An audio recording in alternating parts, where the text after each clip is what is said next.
All right, hello everyone. It's been a while. Let's do a deep dive of Shogun, a recent TV series I just completed. It is available on Hulu, and not sure how many of you are actually subscribed to Hulu. But yeah, if you do get a chance to watch Shogun however way you can, I'm not sure what else it's on, but if you can get it, then it's really really good. I highly recommend Shogun. I think it's been one of the more enjoyable series that I've watched. In recent years, and I think this year it's so far the winner for me. I haven't seen anything that's even close to what Shogun's doing, and that says a lot because of how we are not only lacking in terms of variety from continued series, and what I mean by the season twos, threes, and fours, and whatever of a lot of series have gotten cancelled. Just a ridiculous number of series have gotten cancelled. And I think it's also part of the change of business models because of certain businesses acquiring the series that's making it more family friendly or changing the direction or trying to inject political ideas into it and it not favoring or sitting very well with the authors and whatnot. So let me just adjust my window a little bit here. But yeah, Shogun is actually free from all of that. I think Shogun is trying to tell its own unique story. It does have some modern values, I feel, making it a little bit more palatable for modern audiences. And what I mean by that is not the modern audiences that are alphabet people and whatnot. It's just more so the modern audience who understands that people behave a specific way. Now, why I'm telling you this is if you were to visit a village somewhere in Japan or China or India or Indonesia, especially a lot of these Asian countries, they really behave a very specific, odd way that will throw you quite off if you're not used to the fact of, that their culture is very different from yours, the way they speak, the way they behave. They can be very rough and tough. They can be very open about certain things and very close-minded about other things, and they can be very strange in their own little bubble because of how cultural real differences are. This show tries to, thread that fine line by just making certain traits obvious, just so you understand that, oh, okay, so Japanese people are pretty open about sex at that time, and but they're not so open about people having their own ideas if they are serving someone else. Like if you're serving someone else, you must be completely dedicated. You can't really decide for yourself that one day you want to be a free person.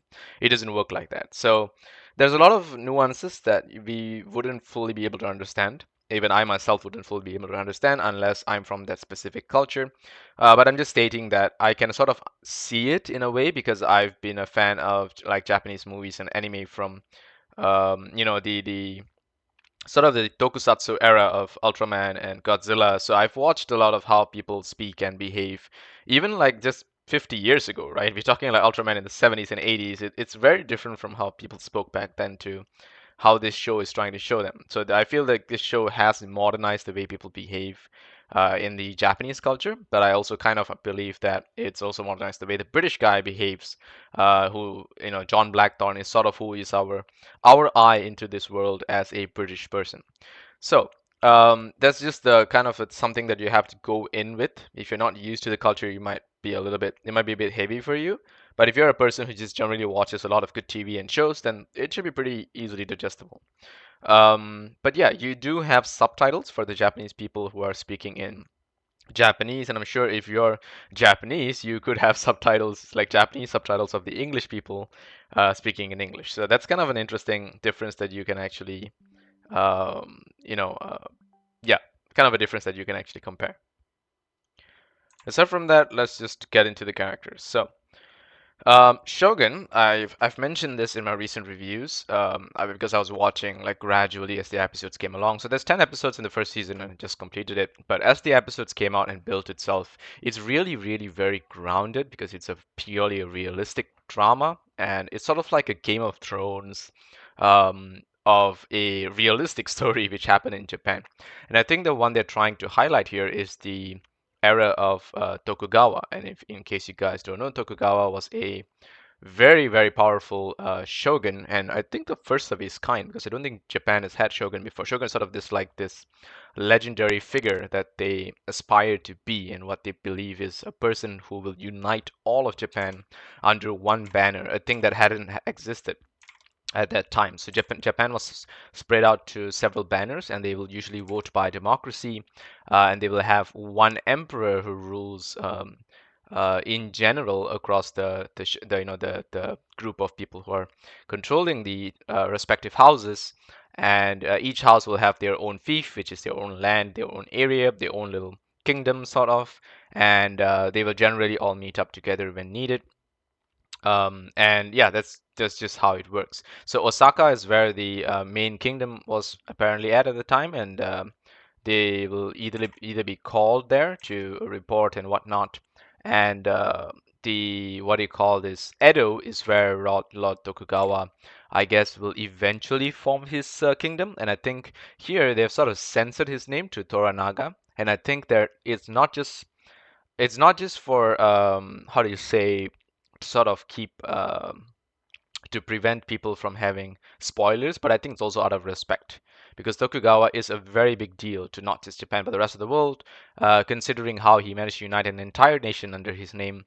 Considering all the wars and the cultures and also the invading Portuguese people and Christianity and all that. So there's a lot of things that he had to deal with in what was at that time considered modern Japan, right? The invasion of the Portuguese and the knowing of the larger world, because the Japanese didn't really sail across the world like the Portuguese sailors or and a lot of other sailing seafaring nations.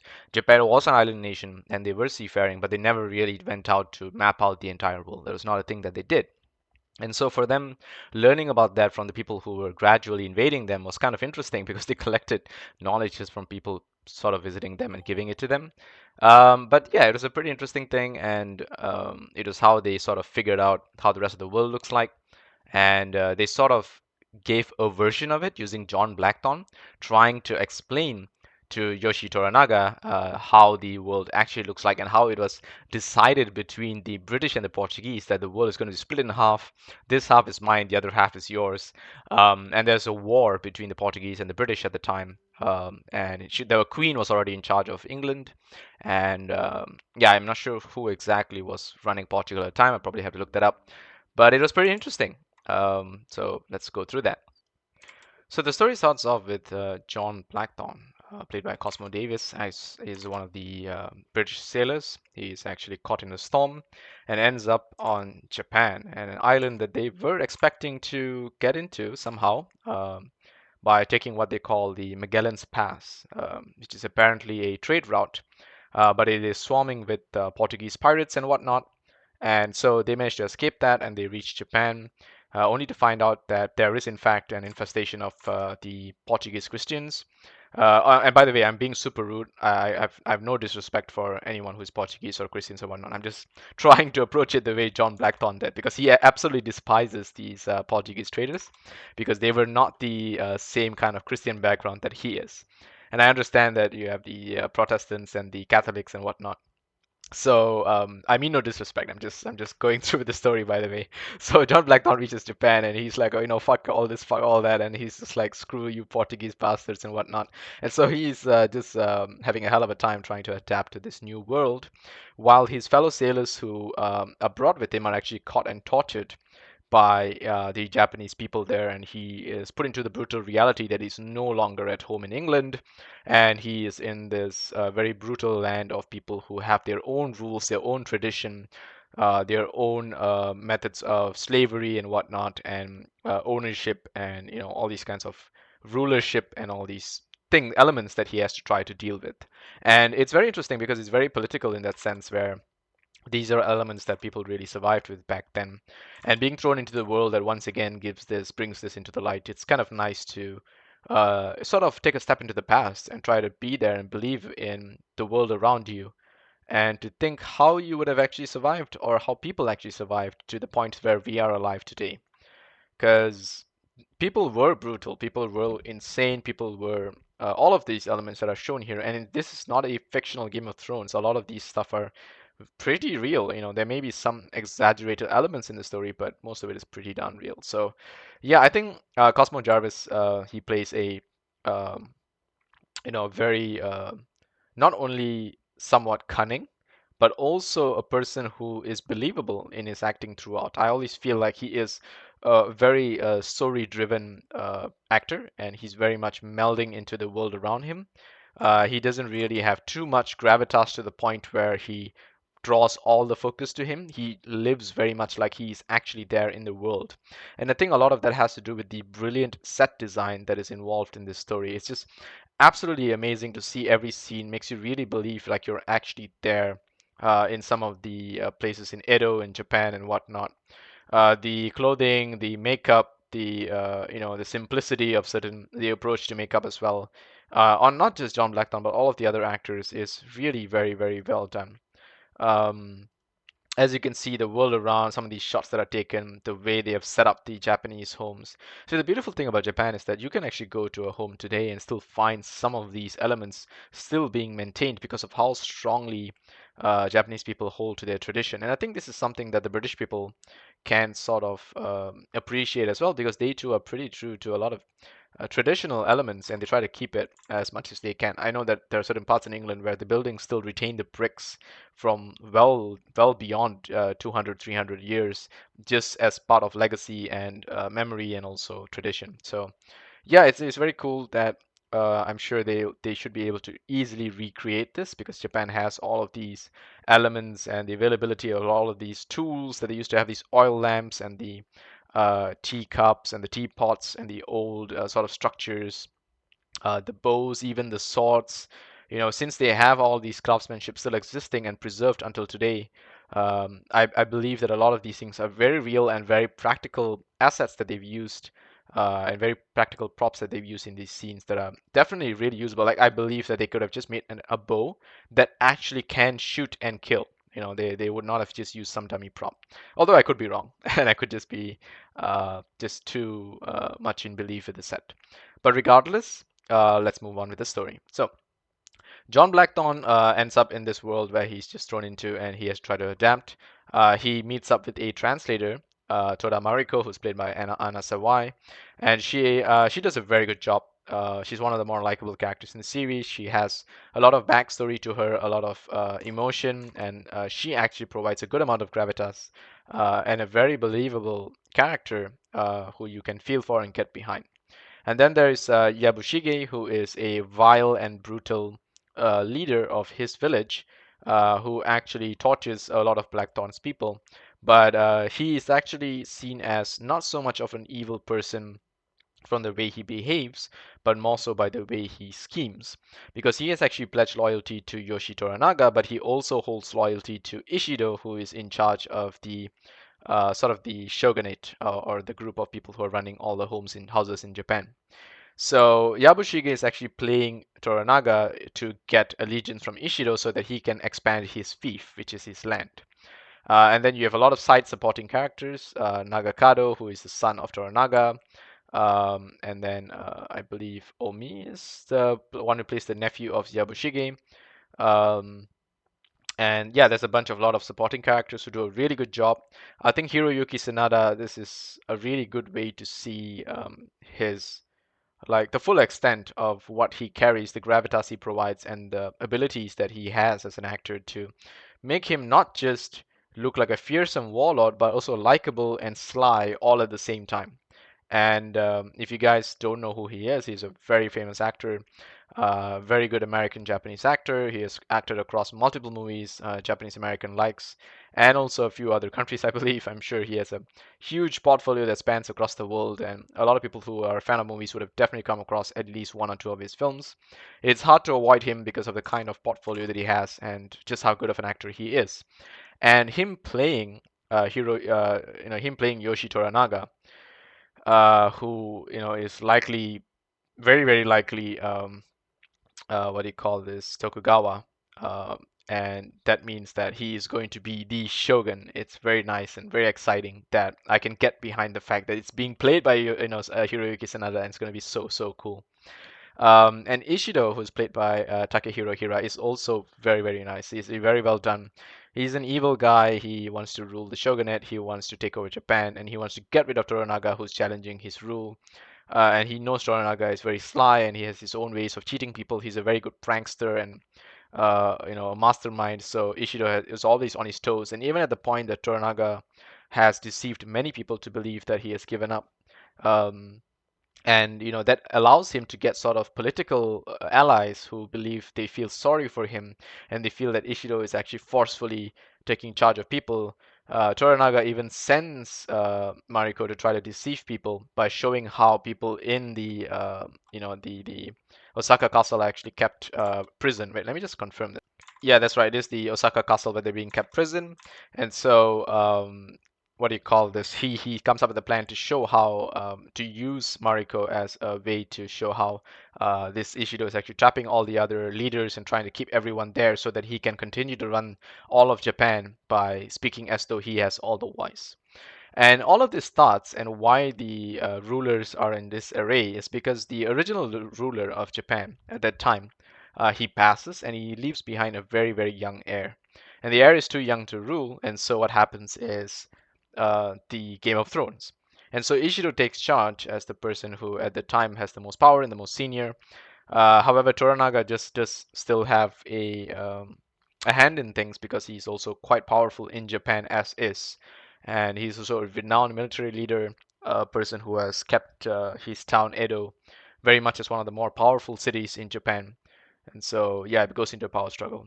And I think all the elements that brings this film together is their dialogues, the script writing, the writing, just pure writing, is absolutely beautiful. Every character is given value. The words they use is unique to them. It makes you feel like, oh, you're right. Of course he would say that. Of course John Blackthorne is going to say that. Of course Tokugawa or Hiroyuki Sanada is going to say that. So you understand that it's very believable that these people become these characters and you expect these values from them because you get familiar and fond of them. And that's part of the beauty of the slow burn I feel that Shogun takes you through. Because Shogun is slow. It is not a very fast show, but at the same time, it doesn't make you feel like you're going to get bored because of all the unique things that they keep showing you. Every scene is different. There's not many scenes that actually repeat themselves or go back to the same location. They keep making you feel like certain locations are fresh just by taking the shot from a different angle and only giving you back the exact same shot for the purpose of familiarity or to sort of throw back to a moment that has happened before to make you understand that, oh, now it's different. And that's sort of very beautiful writing and cinematography and storytelling where, for example, right, at a bench a father and son has a conversation and they don't come back to that bench at any point in the film unnecessarily. They only come back to the bench towards a point when the father is dead and now the son is actually forced to sit there alone. This is an example I'm giving you. It's not actually in the show, but it's just an example I'm giving you where the son just sits there alone and he watches the sky. And we, as the viewers, we know the meaning of that bench. That bench is where the father and son were previously sitting down having a good, fun dialogue together, and now the son is all alone. And that hollowness is there in that scene. You don't have to say it out, you don't have to mention it. It's a show, don't tell kind of feeling. And this show does a lot of that, and it's really beautiful when it does work out and come together. Now, I wouldn't say that this is the greatest show in the world. It's just competing up against a lot of, great challenges over the years. But I do believe that this is a beautiful series that I think everyone should watch. For a series that is grounded and realistic and barely treading the fine line of fiction and non-fiction. As you can see, it's saying, in Osaka, the reigning Taiko has died, leaving behind an heir too young to rule. 5 warrior lords are now trapped in a bitter struggle. All of them seek the title that would make their power absolute, which is Shogun. The year is 1600. For decades, the Portuguese Catholics have richly profited from trade in Japan. They have kept its whereabouts hidden from their sworn enemies, the European Protestants. So the idea is very straightforward. It's very realistic, very grounded, but the way they carry these characters make it believable, show you the Game of Thrones in a realistic world without the dragons and how beautiful it can be put. Just by going back 50 to 100 years ago, you had this. This is what really happened in the world. And the year being what it is, like what, 1800, right? It's crazy. The time, sorry, 1600, right? It's crazy. It's like when the Portuguese were first exploring the world. The British barely knew how to sail. The Indians were developing a spice trade with China, and then they were trading, secret knowledges about the arts and what do you call this, acupuncture and yoga and meditation and martial arts, which was carried from India to Japan, and then the Middle East were developing assassins, and they were trying to invade nations, they were attacking people, they were going for war, and continents were all fighting. People were very much trying to prove that they were the greatest nation. They were united in the name of war. And this is something that's, interesting to think about because today people are, I would say, a lot more spread apart because they're not really united on the same front. They don't really know what to get behind. And so everyone is fighting against their own governments today because people are just stealing from each other. The rich are just taking from the poor. And there's no real united front, right? See, back then, everyone was still a slave, but they all had a goal. They were serving their owners because they believed their owners stood for something in their region.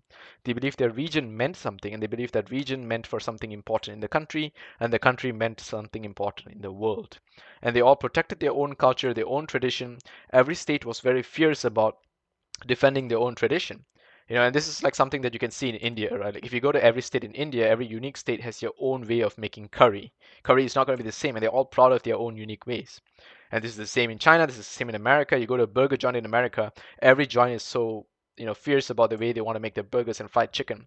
And this is the truth. This is where deep down everyone wants to prove that they are better than the others, and it's nothing wrong because this kind of competition can be seen as healthy because this is what survival of the fittest was in a civilized world. In an uncivilized world, survival of the fittest is just fighting each other, fucking each other, and just dying, right, in the wild. But in a civilized world, proving that your nation is better, proving that your town is better, people, bringing investments from certain people and money to enrich your place because you're just showing your skill set, your knowledge in not just your technology but also your arts, is something that I feel we're losing touch with. And this kind of show actually allows me to see that again because there are moments where this show just slows down, just to show you how Japanese people are eating, or how they're making tea, and how John Blackthorne sees it as like, why are they putting so much focus into things that's so simple? Just pour hot water and make tea, right? But they have a method to it. They have a technique to it. The way they hand a message to someone, the way they draw their sword, the way they polish it.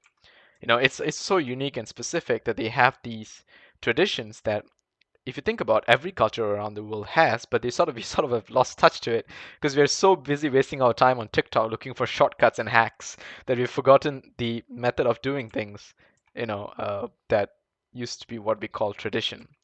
But yeah, so that layered together with the story that is the Game of Thrones in this, and the importance of how every character is their own unique character. No two people are alike in this story, and you can actually see the development of every character. Like I love this guy, Tadanobu Asano. Like dude, this guy's character arc is just so fantastic. Like we know he's the double crossing dude. We know what he's up to. We know it from very early on, and we think like, okay, so they've already spoiled it. We know he's a double crossing dude, but no, he makes it even more believable. He makes you end up liking him to a point where you start to understand his reasons. And then he points it to us that everyone else is also doing the same thing. Like he's just doing it more outright and obviously, and he gets caught. But he makes us believe that everyone is still double crossing someone else to get things their own way and to expand their own power and to get their own fief. And there's a bit of spoilers to that towards the end, but it's really beautiful how even the people that you begin to hate, you begin to love because of how amazing the character arc is. And it's not something that's forced to us. It's not something that you could still end up hating him towards the end. It's completely your decision as the viewer, but we know what you're going to lean towards because we know how beautiful the writing is and how well the story is done. So I absolutely loved Shogun, and I parked a 7 out of 10 for this when I was watching this halfway because I said I believe that towards the end of the show it could be an 8 or 9. And honestly, having watched the entire show, I'm going to give it a 9. I feel this is an almost perfect show. My only gripe with it is that it really can't push itself beyond its marvel and awesomeness because it's trying to stay as grounded as possible. So in a realistic show, it is what it is. And honestly, I want this to never end. I just feel that certain parts of the pacing and certain moments in time were just like, I don't know, kind of protecting the characters. I feel that this being the kind of show it is, where you see some people's gets head sliced off, but you still feel very protected because you know it's not going to happen to certain people. And they do take some daring moves to try to kill off certain characters, but it comes at a point where you don't really know or like that character enough, or you sort of already expect their death because it's well set up for. So it doesn't really come off as a shock most of the time, or it doesn't really throw you off, and it doesn't feel very daring where the show tries to show you how they can continue the story from a difficult point in time where a character is suddenly lost. They don't take that kind of dare. They really set it up such the character has done everything they need to do and served all their purpose throughout. Their arc is completed and only then they die. It almost feels like that. There was only maybe one or two characters I feel that it wasn't the case. Maybe one character where it felt like they were sort of cut off in between. But I felt that everyone else has completely fulfilled their arc because most of the deaths only happen in the final episode. And so because of that, I feel that Shogun just wasn't daring enough and just didn't take that unique path. Also, there was only one or two maybe unpredictable moments in the series. The rest of it was just kind of too obvious. Like, yes, Yabushige is going to get caught. We know he's going to get caught, and yet we go through it. There's no real intelligence in the side of building a character who we feel as a double crossing person. We don't really see why his plans work and why he's able to double cross these people. And therefore, it makes the people who try to outsmart him, like Toranaga, don't really seem so smart because we don't really see the smart part for Yabushige. So when you try to outsmart him, the person who outsmarts the person who's not so smart is not smart either, right? You get my point, right? So I would have liked to see Yabushige had more planning or more thought, and people actually prove why he is sly in his own way and why he's able to be this double-crossing guy to a point where it makes us believe that Toranaga is actually even more of a genius because he knows and he expects this and he's able to catch him off guard. So that's one of the reasons why I have to take points out is I felt that there wasn't enough intelligence involved in writing these characters, sort of playing out other characters or trying to outplay other characters in that tit for tat kind of back and forth. Because I think that stories that want to do this kind of back and forth, where everyone knows that this guy's a double crossing guy, needs to be a little bit more intelligent and a little bit more nuanced in that sense. But otherwise, as I said, generally, for a general audience, I don't see a problem with this. This is really brilliant. I absolutely love it. And I really want to rate this really highly because I want more of these kinds of shows. This is truly a breath of fresh air in what seems like a modern world that's just flooded with political agenda. So I absolutely love this. Um, and I would like to do a breakdown of each individual episode that I think that I feel like I want to let you guys actually go through and watch it for yourselves, and I don't really want to spoil it. And if you guys are looking for a breakdown episode to episode with spoilers, I can totally do that for you because this is sort of a spoiler review. I only do spoiler reviews. So, yeah, I mean, I could do the breakdown for you. I feel like I would be milking this beautiful series, and I don't really want to be that person who does that. Though, in the name of YouTube, no one really cares, right? So, yeah, it is what it is. Um, and yeah, I think in general, if I were to be a bit more strict, I could give it an 8. Though I really love this, I really wanted to continue. I'm going to give it a 9.